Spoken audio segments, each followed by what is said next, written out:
Hi, and welcome to this short training video on updating an EPaCCS record in the GMCR. In this video, we'll guide you through the steps to ensure patient records are up to date.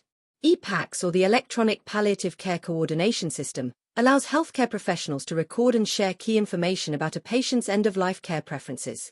Keeping these records updated ensures that everyone involved in the patient's care has access to the most current information. Follow these steps to update an EPaCCS record in the GMCR. Open the patient's record and select the EPaCCS section from the patient's landing page. Click the Edit button to make changes. Use the purple navigation anchors to quickly jump to the section of the form you need to update. When updating or adding information, you may need to provide additional details. All mandatory fields are marked with a red asterisk.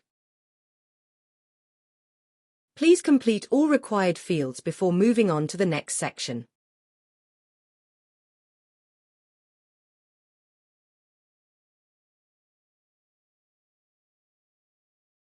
You can use the purple anchor at the bottom of each section to quickly return to the top of the page.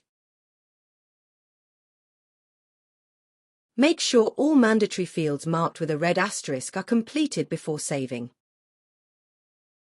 To save your changes, click the Save button. An information box will appear confirming that your changes have been saved. And that's it. Updating an EPaCCS record in GMCR is simple but crucial for ensuring patients receive the right care at the right time. If you have any questions, please contact the GMCR Product Team. Thanks for watching.